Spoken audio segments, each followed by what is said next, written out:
પાછી જગ્યા મૂકી છે, પી પછી પાછી જગ્યા મૂકી છે, એલ પછી જગ્યા છે અને પછી ઈ.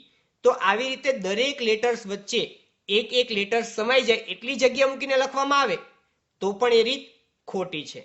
તો અહીંયા પ્રથમ રીતે જે લખાયેલું છે તે સાચું છે, જ્યારે બાકીના બંને વર્ડ એ સ્પેલિંગ સાચા છે પરંતુ એની લખવાની રીત છે એ ખોટી છે. તો જ્યારે આપણે લખાણ કરતા હોઈએ ત્યારે આ બાબતને ખાસ ધ્યાનમાં રાખવાની છે.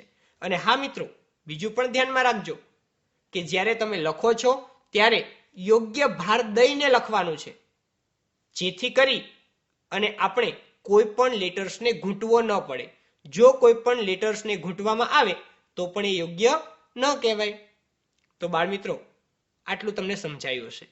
ચાલો અહીંયાથી તમને સ્ક્રીન પર કેટલાક શબ્દો આપીએ છીએ. Mosquito, cucumber, royal, plough, shepherd, lawyer, muffler. આ શબ્દોને જોઈને તમારે તમારી નોટબુકમાં લખવાના છે. શરૂ કરીએ લખવાનું.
બાળ મિત્રો, તમે આ શબ્દોને તમારી નોટબુકમાં નોંધી લીધા હશે. મિત્રો, તમને એક પ્રશ્ન પૂછું, મને જવાબ આપજો. જો તમારું લખેલું પેજ એ ગંદુ થાય કે ફાટી ગયેલું હોય તો તમને ગમે? શું કહ્યું? હા, ન જ ગમે. તો મિત્રો, જ્યારે આપણે લખાણ કરતા હોઈએ ને ત્યારે એ પણ ધ્યાનમાં રાખવાનું છે કે આપણું લખાણનું પેજ છે એ ફાટી ન જાય કે ગંદુ ન થાય. લખતા લખતા કદાચ ભૂલ થાય, શક્ય છે કે લખતા લખતા કોઈ પણ પ્રકારની ભૂલ થાય, તો એ ભૂલને સુધારવા માટે આપણે તેના ઉપર વધારે પડતી છેકછાક કરીએ છીએ, કુંડાળા કરીએ છીએ. આ યોગ્ય નથી મિત્રો. ભૂલ થાય તો જે શબ્દમાં ભૂલ થઈ છે તે શબ્દ પર માત્ર એક આડી લીટી કરી અને ફરી પાછું આપણે આગળ વધવાનું છે. તો આવું ન થાય તે પણ તમે ખાસ ધ્યાનમાં રાખજો, કારણ કે સ્વચ્છતા છે એ પણ લખાણની અંદર ખૂબ જ જરૂરી છે. બાળમિત્રો, હું અહીંયાથી તમને એક વિદ્યાર્થીએ લખેલ પેરેગ્રાફ બતાવું છું. જુઓ જોઈએ બાળમિત્રો, આ લખાણ એ તમને યોગ્ય લાગે છે? શું આ પેરેગ્રાફ યોગ્ય રીતે લખાયેલો છે? નહીં.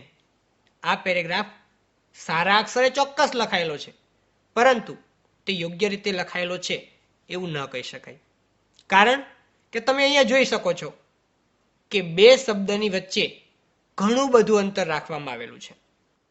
જ્યારે આપણે લખાણ કરતા હોઈએ ત્યારે પેરેગ્રાફની અંદર આવતા દરેકે દરેક શબ્દની વચ્ચે અંતર હોવું જોઈએ.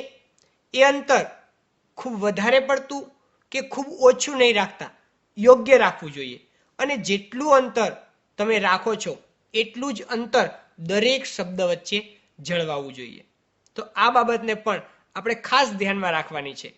નહીતર આપણે જોયું તેમ એ પેરેગ્રાફ જેવો નહીં, પણ છૂટા છૂટા લખેલા શબ્દો જેવું લાગે છે.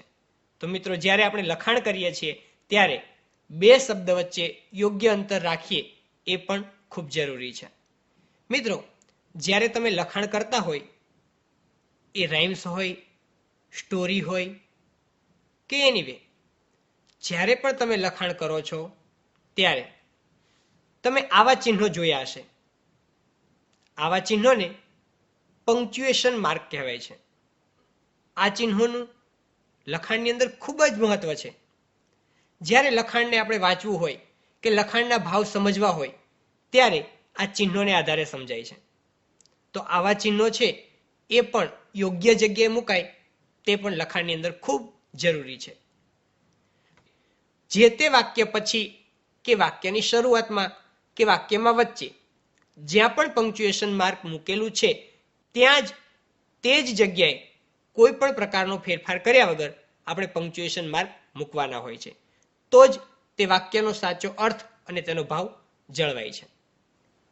તો બાળકો, આપણે શીખેલી આ બાબતો તેના આધારે તમારા પાઠ્યપુસ્તકમાં યુનિટ 5માં એક્ટિવિટી 9 આપેલી છે, જે છે કોપી ધ પેરેગ્રાફ.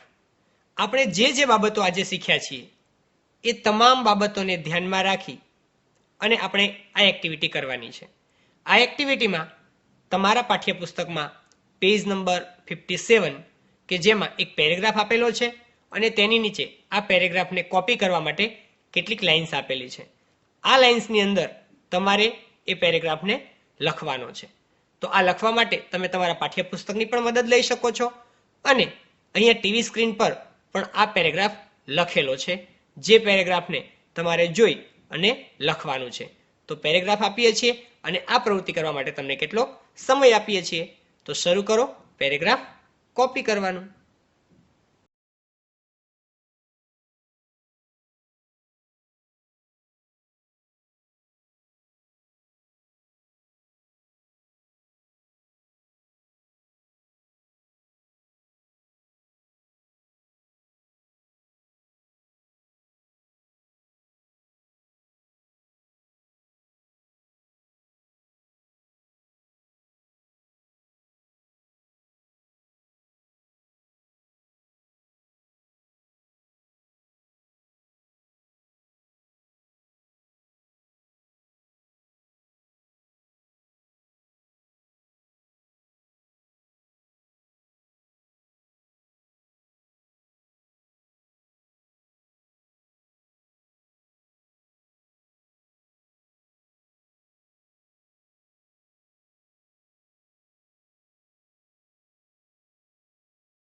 મિત્રો, મને આશા છે કે તમે બધાએ પેરેગ્રાફ લખી લીધો હશે અને જે બાબત અહીં શીખવવામાં આવી છે એ બધી જ બાબતોનું ધ્યાન રાખીને તમે પેરેગ્રાફ સુંદર અક્ષરે લખી લીધો હશે.